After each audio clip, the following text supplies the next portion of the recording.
your product has evolved a lot over over time, and I think some people would say you pivoted, but I think you maybe would describe it as more of a evolutionary process. Or? If you're outside looking in, we went from a Meebo.com destination IM site to the Meebo bar. That's really a distributed social platform, right? It's in all these sites like Dilbert.com or Entertainment Weekly or Hollywood Reporter. It's all over the place. This is server side, so there's no installation required. It just appears at the bottom. Yep. It's from the website owner's perspective, it's a little bit of JavaScript, and it becomes a bar at the bottom of the screen, and it brings in Facebook and Twitter and email and Google. So it brings in kind of a rich social interaction to that site. From our perspective, though, we started at Meebo.com. We got these requests for people to, they want Meebo in their sites. So we started innovating, right? It was like, okay, we're going to keep trying to figure this out. Like, what is this request? So we did Meebo Me, which kind of initially got Meebo in other people's sites, then Meebo Rooms, Platform Play, and then the bar. And when we did the bar, like we went from, maybe 10 to 20 million monetizable uniques pre-bar to now, in ComScore, it's 165 million monetizable uniques today. So, the bar really kind of accelerated us into being a real business, you could say. And so you started off sort of with this philosophy of building something for yourself. Yep. And then you heard request for a particular type of product, and you started building for that. Yep. The people talk about this trade-off between, sort of there's, on the one hand, the school of thought that it says, put something out there, listen to customers, constantly adapt. There's another school of thought, which might be kind of the Steve Jobs and maybe like, Marito from Sony or something, who say things like, don't listen to focus, don't listen to customers.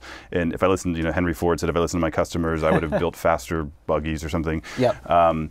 How do you balance those two things? Yep. So I think that users tend to be very good at giving you incremental product suggestions.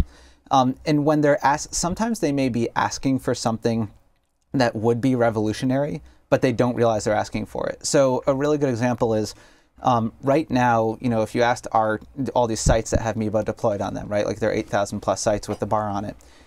They'd say, hey, Meebo, could you make sharing better? Like, could you make it even easier than your drag and drop interface for people to share? When I look to share like a link, to share a link, like to an article, I'm on or a picture, Entertainment Weekly, and I want to share this. Okay. To a friend of mine on Facebook or to my Twitter feed or whatever. And I look at sharing and I say, hey, maybe we could get a 20% incremental improvement on sharing, but what if we could completely change the game, right? So this is why we're doing this web check-in thing now, because with check-ins, it's much later than a share, right? It's like, oh, I'm going to just check in, and you check in multiple times. It's less like, I'm not asking my friends to, hey, take a moment out of your day to look. It's much more kind of like passive.